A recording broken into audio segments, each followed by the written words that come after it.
O plano foi concebido para abrigar as elites políticas e econômicas do país.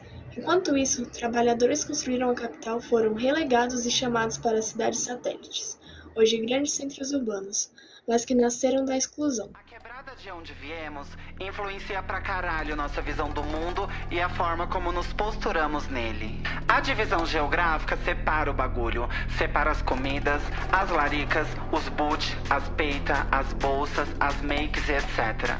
A estrutura das gomas também são diferentes. A periferia não é arejada, muito menos bem pensada. Isso envolve onde eu moro, os muros, os morros, os murros. Apesar de toda essa violência invisibilizada sofrida pelas pessoas periféricas, nas bordas da capital a resistência ainda floresce. De cursos profissionalizantes a grupos de apoio, a periferia está escrevendo um novo capítulo de Brasília, essa história onde o endereço não determina o seu futuro. Oi, meu nome é Tom, e hoje eu vim falar um pouco sobre a desigualdade racial e regional que os trabalhadores sofrem em Brasília.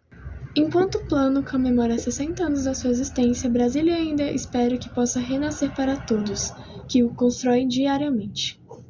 Para muitas trabalhadoras que têm os seus empregos não valorizados, como auxiliar de limpeza, o dia começa mesmo antes do sol nascer. Moradoras de áreas periféricas, como Ceilândia, Sol Nascente e Samambaia, às vezes gastam mais de 4 horas para chegar nos seus serviços. E quando chegam em casa à noite, não tem tempo de nada e muitas vezes também saem à noite ainda. Enquanto isso, moradores do Lago Sul gastam menos de 12 minutos para chegar em seus escritórios, muitas vezes no setor bancário ou em áreas do plano também. Para começar a analisar a desigualdade regional e racial, a gente tem que analisar quem são as pessoas e onde elas moram.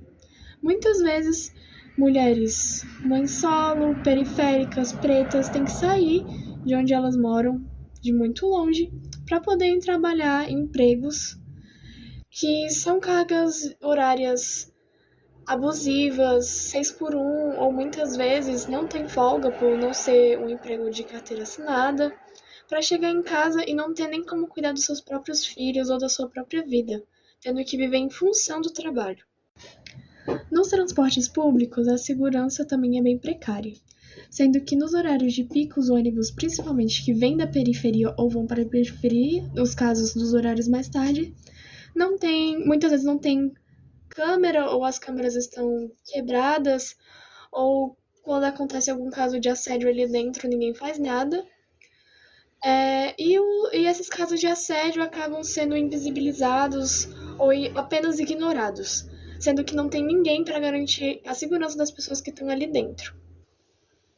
Passar mais de 4 horas por dia dentro de um ônibus, infelizmente é a realidade de muitos brasileiros, principalmente os vindos de periferia, que tem que se locomover de áreas muito distantes até chegar ao seu trabalho, e gastando também muito dinheiro que muitas vezes não é dado pela empresa, ou um transporte público digno dado a essas pessoas, já que muitas vezes os transportes públicos são defasados, sujos, não seguros, enfim. Brasília foi planejada para ser o símbolo da modernidade brasileira. Mas, enquanto alguns desfrutam das largas avenidas e prédios imponentes, outros enfrentam diariamente a realidade da cidade dividida. A ONU classifica o Brasil entre um dos países mais desiguais do mundo, e aqui no Distrito Federal, essa desigualdade se materializa no concreto, no asfalto e no cotidiano de quem vive a longitude do centro. Os números não mentem. Mulheres negras recebem apenas 44% do salário de homens brancos no DF, e mesmo sendo a maioria nos setores de educação e saúde, raramente alcançam uma posição de liderança. Você ser mulher hoje no Brasil, independente da sua formação, de quantos doutorados você tem, de tanto conhecimento que você tem, de tanta experiência que você tem, não diz nada. Porque mesmo assim, você ainda está disponível a receber esses empregos de subcategoria que muitas vezes são impostos para as mulheres e não tem seus direitos básicos respeitados, como a licença maternidade. Mulheres negras são as que mais sofrem com esse tipo de discriminação, sendo que muitas vezes tem que se contentar falando que tem sorte de ter o trabalho que elas têm, muitas vezes sendo um trabalho de subcategoria, tendo que ouvir que não tem perfil para aquela promoção, que se você quiser crescer, você tem que ser mais flexível. O assédio moral muitas vezes vem disfarçado de conselho profissional. O serviço público do DF, 63% das denúncias são de mulheres. Existem sim empresas que são denunciadas e acontece alguma coisa na justiça, como a empresa que recentemente foi denunciada e teve que pagar cerca de 50 mil de indenização por assédio sexual. E também tem casos de professoras que são afastadas por depressão e perseguição no serviço. Porém, a gente sabe que muitas vezes na nossa realidade isso não é o caso. A gente engole seco, por conta que a gente não sabe o dia de amanhã. As empresas e locais de trabalho precisam entender que o assédio não é mimimi, é crime e está custando a saúde dessas mulheres que sofrem.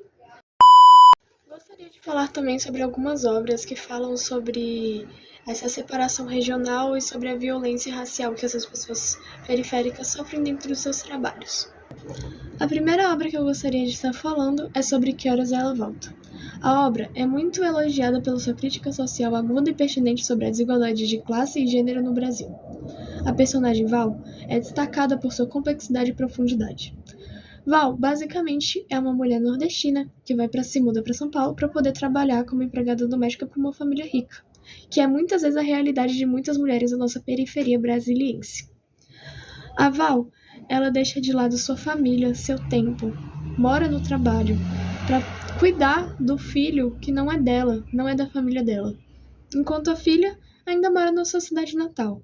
A Val, ao longo do filme, percebe o quanto que o trabalho suga e quanto que ele é abusivo. Também tem o comportamento da sua patroa, que não deixa nem um pouco a Val escapar. Jogo de Cena é um documentário de 2007. Ele basicamente reúne várias mulheres com seus depoimentos de vivência, trabalho e de como elas se sentem em relação a como a sociedade enxerga. Essa obra é muito famosa pela profundidade e pela busca de autoidentificação e de uma sociedade complexa.